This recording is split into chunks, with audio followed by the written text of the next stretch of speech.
Yo, what's up mga kapiso? So for today's video guys is katatapos lang namin magkabit ng fiber optic. So ang hirap pala guys, no? Whew. Tingnan nyo yung wire namin, yung FOC fiber optic namin guys, kung paano namin pinatawid sa bahay-bahay. Kasi nasa squatter area kasi kami.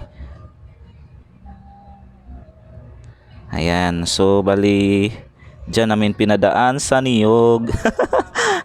Yan, pinako ko lang dyan. Ayan, so pakita ko lang sa inyo guys, no, kung ano yung mga pinagdaanan. Ang hirap pala maghanap ng pera. Pero anyway, sulit naman kasi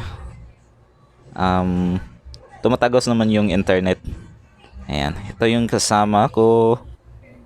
So i-tour ko lang kayo sa aming pinagkabitan ng internet. Ayan, dyan po sa bahay na yan ang aming main internet. Ayan, yun ang aming FOC, yung fiber na cable. Ayan, nasa taas. At yung router is nandito po sa baba. Ayan, nandyan po ang ating Mediacon nakalagay. At yung modem ng ating ISP. Alright, so ayan yung mga com shop natin. Ayan, so may naglalaro na at early in the morning. Not early in the morning pala kasi 8:30 na. So ito yung pinagdaanan namin guys, no. So kailangan talaga ng patient sa pagkabit ng FOC, lalong-lalo na pag mga maraming obstacles na bahay na nakaharang guys. Kailangan ng ladder, DIY na ladder lang ang gamit namin guys, no. 2x2 na kuko lumber. At yan, dapat unity talaga, hindi pwede pag ikaw lang isa mag-connect. Okay lang siguro pag may sarili kang poste. Pag katulad ganito guys, kailangan talaga ng ayan, kakamping. Ayun, nagtutulungan na kami guys. At plano namin idaan doon sa niyog. Ayan, umakyat na ako para ayan, so yung kasamahan ko umakyat na talaga sa bubong. Syempre nagpaalam tayo sa mga kapitbahay natin na dadaanan. Of course. Ayan, yung fiber optic natin is naka-roll siya para hindi siya maipit or mabali yung fiber natin guys. Sayang naman yung effort natin pag mabali. Ayan, so ingat na ingat po kami. Ayan, so at this moment relax muna ako sa ladder. DIY ladder namin. At may isa pa kaming DIY ladder, yung kuko lumber. Ayan, palitan namin ito kasi maliit lang ito. Ayan, yung pinakamalakas, pang malakas ang ladder. So ayan, pumunta kami sa kabilang part ng area para silipin kung saan namin pass through yung ating FOC na walang harang. Ayan, so yun, nasa taas na ako, umakyat ako kasi kailangan ako dun. Alright, sinilip ko lang kung saan ko ba pwedeng ikabit ito. So ayan, naisipan ko na sa niyog na lang sa niyog ko na lang kinabit yung FOC.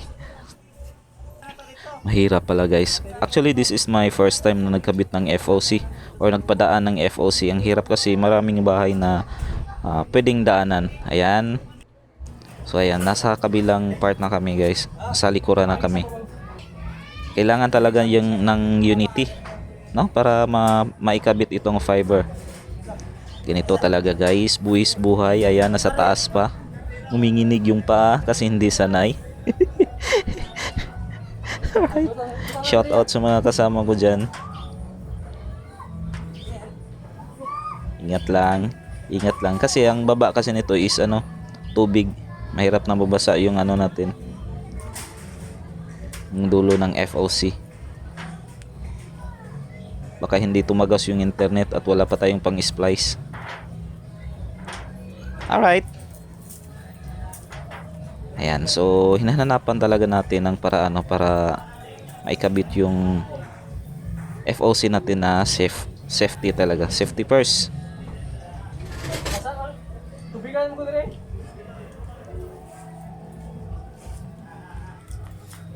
Ayan. Marami kasing guys, marami kasing bahay na napagdaanan natin. Ayan. So ayan. So aakyat na naman. Ako na naman aakyat dito para i-jump yung ating FOC sa double light na wire. Para doon po tayo sa pinakataas makakuha o makakabit. So ayan ha, kinakat ko na kasi mahaba-haba na yung video natin. Ayan. So pina-finalize na lang natin guys, no, kung saan natin idaan itong FOC, yung fiber natin. Ayan, ito na yung ating MediaCon. So kailangan natin yung side B. Ayan, i-connect natin dito sa client. Yun, no, speed test muna tayo guys kasi katatapos lang ng ating installation. Ayan, so far kakuha tayo ng 80 plus Mbps from our main ISP. Ayan, show more natin guys. Ayan, so 23 yung latency. Ayan, shoutout daw. Ito yung switch hub na gamit natin guys sa ating ComShop, sa ating satellite na ComShop. And syempre, pakita ko sa inyo yung MediaCon kung saan nakakonect yung ating FOC. Alright, sa mga baguhan dyan, please don't forget to subscribe. Syempre may kasama din itong piso wifi. Ayan, solid ba? Thank you. And test muna natin pala. Ayan, CF. Ayan, so good, so good. And thank you sa mga nakasubaybay and don't forget to subscribe. Baboos!